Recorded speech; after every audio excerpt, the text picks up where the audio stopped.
À 20 ans, Dieu bouleverse tous ses plans et contre toute attente, il l'appelle à prêcher et se tenir pour lui.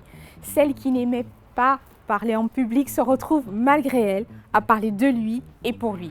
Elle accepte de marcher dans sa destinée par la foi et dans l'obéissance. Elle est une femme de courage. Le courage, elle en aura dans toutes les adversités, les épreuves qu'elle rencontrera, tout en laissant Dieu lui ouvrir le chemin. Aujourd'hui, elle est le pasteur de l'église Paris Centre Chrétien et on va chatter sur le plateau avec Dorothée Radja.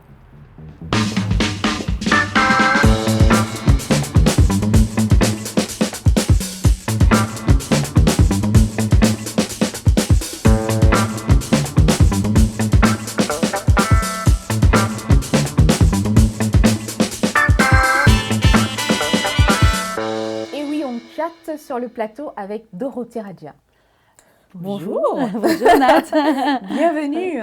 Merci. Ravie de t'avoir ici avec nous. Ouais, c'est un plaisir. Partagé, Ouais. Merci. Super, je suis à l'aise. Ouais. Sur le fauteuil, pas de stress? Non, très bien. Très bien. Confortable.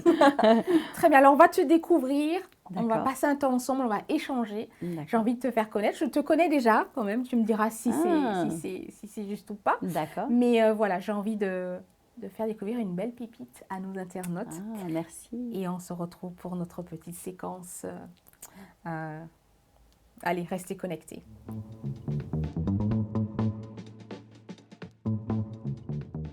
Et oui, on est pour notre séquence portrait. À chaque invité, je propose des objets. Ok. Donc, tu as aussi tes objets dans ta boîte, Dorothée. Waouh. Je te propose de prendre cette petite boîte Bon, d'accord. et puis on va en discuter. Ok, c'est la surprise. C'est la surprise. Ah. Oh. Il n'y a pas beaucoup d'objets, mais ça D'accord. va être intéressant. Je ouvre. Ah, ok. Oh my God. Ah, ça me touche beaucoup. Alors là, c'est... Alors, qu'est-ce qu'il y a? Il y a une cassette. Ah, c'est énorme pour moi. Hein. Oh là là là là. Et Et puis oui. Un dictionnaire anglais, bien sûr. pourquoi cette cassette, tu dis c'est énorme pour toi? Qu'est-ce qu'elle a de particulier? Il y a quelque chose d'écrit dessus d'ailleurs. Alors justement, c'est écrit 17 septembre 89, c'est vraiment mon histoire. Mais ça me touche beaucoup parce que le 17 septembre 89, j'ai reçu une parole de Dieu dans ma vie.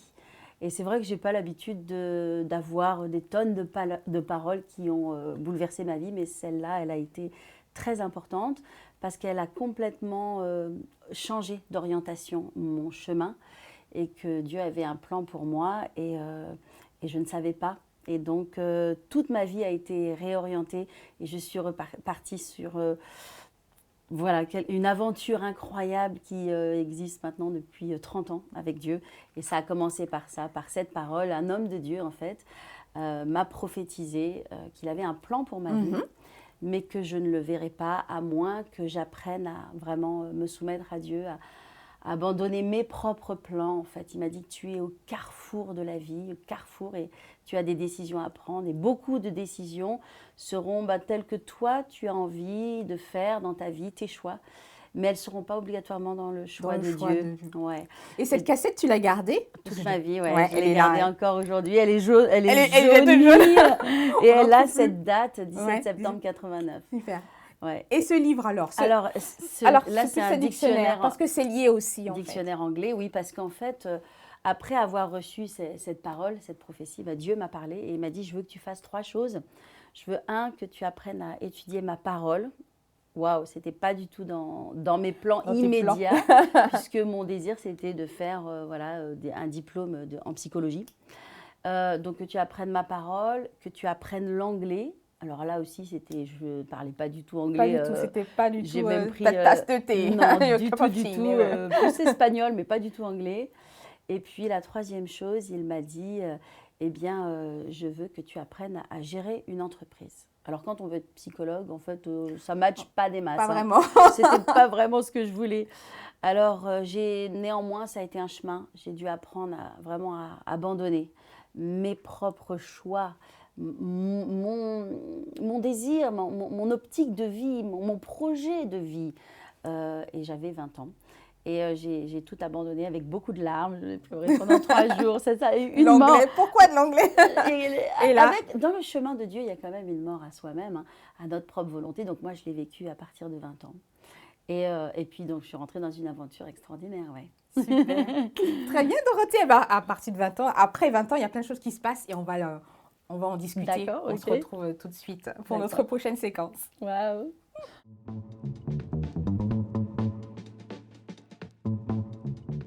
Alors, Dorothée, à ton tour de me faire découvrir ton objet. J'ai envie de savoir, qu'as-tu amené? Alors, j'ai amené un objet qui est très personnel. À vrai dire, je ne suis pas très attachée aux objets particulièrement, mais celui-là, il trône sur mon bureau depuis déjà plusieurs années. Alors, c'est un cadre, c'est vraiment un cadre d'enfant, probablement qui a été offert par mon fils à la fête des mères. Donc, on voit un petit environnement. Il y a un dessin d'enfant, en fait, qui est très simple. Rien de très original jusque-là. Donc, en fait, il y a moi, mon fils et mon mari. Donc, c'est lui qui a dessiné. Et puis, il a écrit cette phrase. Et cette phrase, elle me touche. Et en fait, je garde cette phrase déjà depuis voilà, de longues années. Qu'est-ce qui est écrit? Et c'est écrit « Une famille ne se quitte pas ». Alors, ça me touche, ça me parle, parce que moi, j'ai perdu mon mari. Mon mari, il est parti dans la présence de Dieu aujourd'hui, déjà depuis 10 ans. Et en fait, si j'ai choisi cet objet, c'est que je veux donner un message en fait, d'encouragement, ce message qui me porte aussi.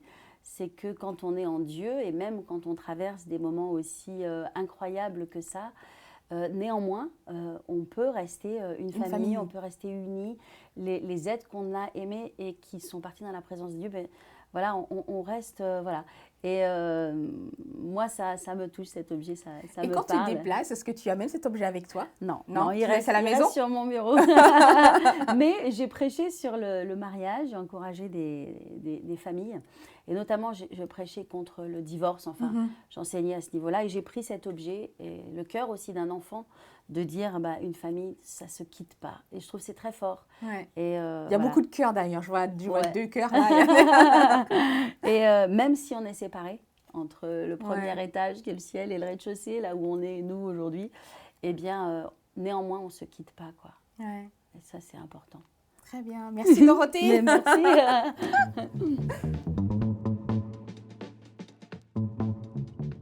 Alors, Dorothée, on va découvrir notre séquence cœur à cœur. J'aime bien aller en profondeur des choses et tu as partagé des choses très touchantes. Je sais que le 23 décembre 2011 est une date où ta vie a basculé, on pourrait dire. Le décès soudain du pasteur Selvaraj en pleine réunion de prière, c'est une épreuve qui aurait pu être un stop dans ta vie. Et moi, j'ai envie de te poser, comment tu as pu continuer? Comment avancer? Pourquoi avancer? Est-ce que tu t'es posé cette question? Je ne me suis jamais posé la question. L'évidence ne se questionnait pas. Et il n'y avait pas d'autre choix que de reprendre le bâton et de perpétrer l'héritage, tout ce que j'avais reçu de mon mari, voilà, pour lequel j'ai une grande estime en qualité d'époux, mais aussi en qualité d'homme de Dieu, de ce qu'il a pu déverser dans ma vie et dans la vie de beaucoup de personnes. Et c'est vrai qu'on a fonctionné dans le ministère ensemble pendant voilà, près de 20 ans, côte à côte. Hein, on travaille dans le même bureau, on partage le même bureau, la même estrade. Et cette unité, oui, c'était évident, il fallait avancer. Et qu'est-ce que tu as appris à ses côtés et que tu gardes et qui te permet, te donne cette niaque, ce désir de continuer? Bien ça. Qu'est-ce que tu as appris qui t'aide justement? Eh bien, mon mari, donc, il m'a appris la foi. Il m'a appris aussi, surtout, vaincre dans l'épreuve, parce qu'il est quelqu'un qui a connu pas mal de revirements de situation dans sa vie, très fort, vraiment très intense. Et au travers de tout ce qu'il a vécu, néanmoins, par l'aide de Dieu, avec la grâce de Dieu, il a toujours rebondi de façon extraordinaire. Et c'est vraiment très fort dans sa vie. Et mon mari avait l'habitude de prêcher, notamment un des messages qui lui était le plus proche de son cœur, c'est David, qui était à Ziklag. Et il y en a des Ziklag dans la vie, hein, ces moments où tout disparaît. Voilà, David, on sait ce qui s'est passé. Hein, il y avait plus rien, plus de femmes, plus d'enfants, plus de ville, plus d'argent, tout était volé, pillé. Et il y a eu ce moment de découragement, mais la Bible dit qu'il a repris courage, il a repris force en s'encourageant dans le Seigneur. Et j'ai appris énormément ce courage, cette force, cette dépendance. Et comment tu t'encourages comment tu t'encourages au quotidien? Dans ma relation avec Dieu, l'intimité avec Dieu, mon Père. Hein. Je pense que ça, c'est la force, c'est l'iceberg, la partie cachée, qui doit être beaucoup plus importante que la partie visible. Ouais. Ouais, le mot fort revient parce que dans l'épreuve, tu dis on est plus fort que l'on imagine. Ouais. Quelle est la Dorothée que tu as découverte ou que Dieu t'a amené à découvrir au travers de cette épreuve que tu as traversée? On découvre une force inattendue. Ouais. Il y a quelque chose qui se lève, une niaque, et c'est super. En même temps, c'est super parce que on ne se laisse pas écraser par les circonstances. Et avec la parole de Dieu et l'optique aussi spirituelle que l'on a des choses, ben, on apprend à rebondir et on va chercher en soi et en Dieu surtout des forces inattendues. Ouais. On en a tous en fait. Tu as découvert des forces que tu ne soupçonnais pas en toi. Absolument. Absolument, ouais. Dorothée, je vais te montrer une photo. Ok. Et peut-être je vais la mettre comme ça serait plus facile. Quand tu regardes cette photo. Waouh, elle est belle, oui. Elle est belle et elle est forte, oui. À quoi ça te fait penser? Quand tu vois cette photo, qu'est-ce que tu te dis? Alors d'abord, cette photo, elle a été prise à l'entrée du Covid lorsqu'il y a eu la fermeture totale de l'église, des églises, hein, pas que nous. Hein. Et puis, il y a ce grand moment de solitude, mais en même temps, ce grand moment où on dépend de Dieu. Maintenant, à nouveau, on va aller puiser sa force en Dieu pour à nouveau faire face à ce nouveau challenge. Et donc, en même temps... il y a des questions particulières qui te traversent l'esprit à ce moment face à cette salle. Je suis en connexion avec Dieu. Qu'est-ce que tu lui dis alors à ce moment-là? Je me remets à lui, je remets toutes choses entre ses mains, je m'appuie sur lui. Ouais. Et je médite sur cette situation incroyable que l'on est en train tous de traverser. Parce que voilà, c'est vrai qu'au-delà d'une église qui a été fermée pendant 3 mois, comme d'autres, on passe quand même dans un changement de société, on est dans un grand tournant, je le crois. Et en même temps, on y fait face avec Dieu, on n'a pas d'autre choix. Et on est en même temps en sécurité. C'est ça, et on a le questionnement, puis on a en même temps l'assurance. On a ces deux choses, ouais. Oui. Dieu ne nous abandonne pas. Exact. Jamais. Comme tu le dis. C'est l'expérience qui nous l'apprend. Au travers des expériences qu'on a avec Dieu. C'est pour ça qu'il ne faut pas avoir peur de l'épreuve.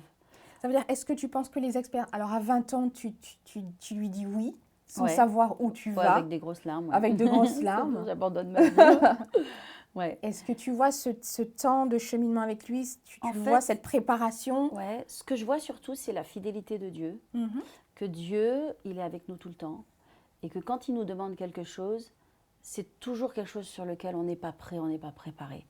Et en même temps, il est là, il nous tient par la main. Et puis on se rend compte quand on tourne la tête, qu'on regarde derrière tout le chemin parcouru, qu'il a été fidèle à sa parole et qu'il ne nous a pas abandonnés. Mais on se rend compte qu'on va après dans la vie de challenge en challenge, et que il est toujours là, quoi, en fait. Et c'est vrai, quand on regarde en arrière, on se dit, waouh, oui, finalement, c'était le chemin à prendre. Mais est-ce qu'il t'est arrivé dans des moments où tu es dans la situation de batailler, de discuter, d'argumenter avec Dieu? Carrément. Jonas, où est le bateau que je vais prendre pour disparaître? Non, bien sûr, j'argumente beaucoup, mais il nous connaît.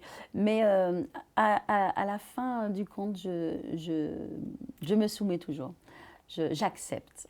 Avec des larmes et de la résistance, mais j'accepte.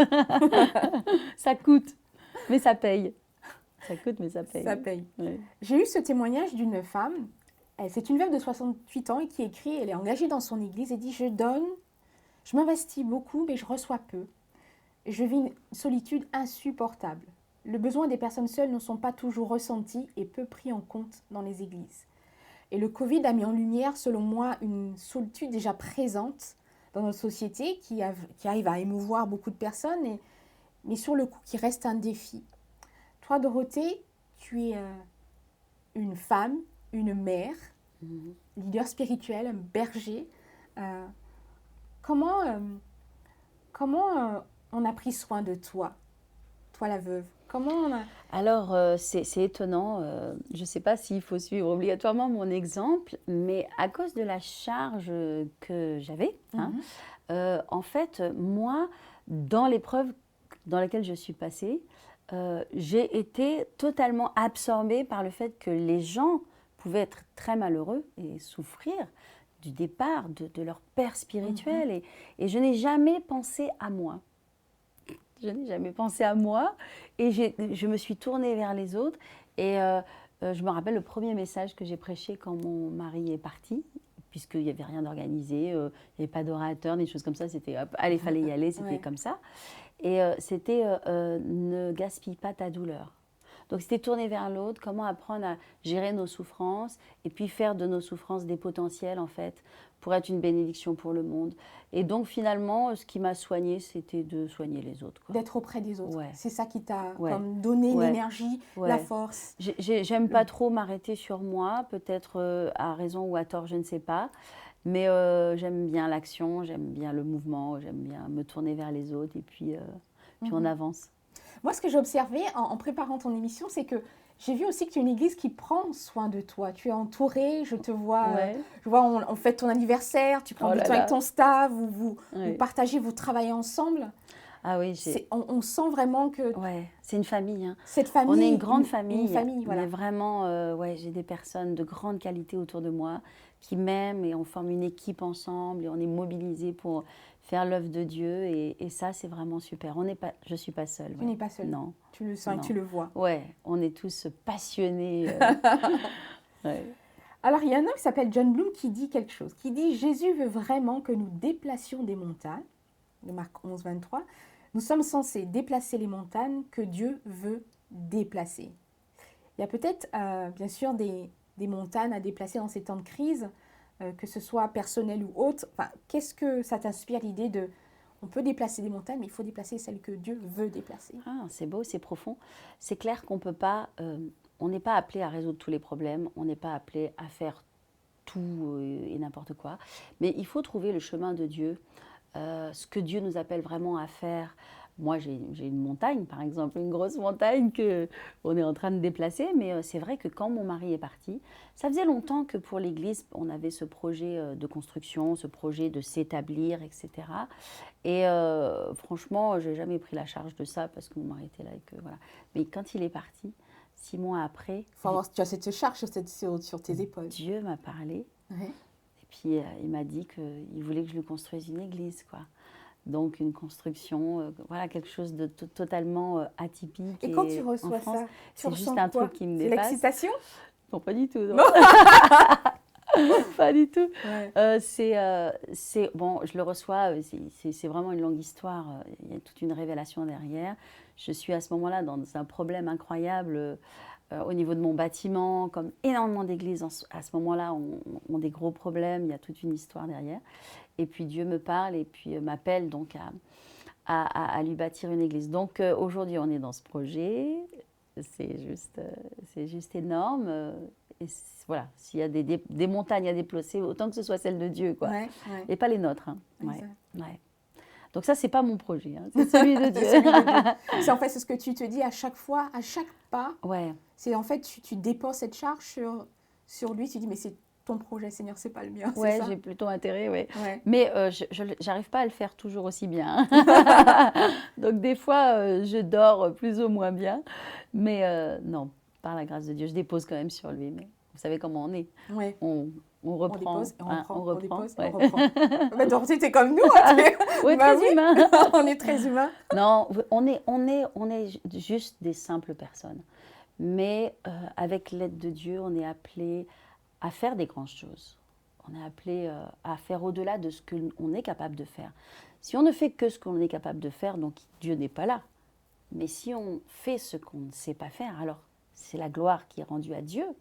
Donc on est des petites personnes, on est juste des gens simples et humains, mais au service d'un grand Dieu qui est capable de faire des grandes choses au travers de nous pour que lui, il en tire la gloire. Ben merci Dorothée. En avant alors. Ouais, carrément. On se retrouve sur notre prochaine section.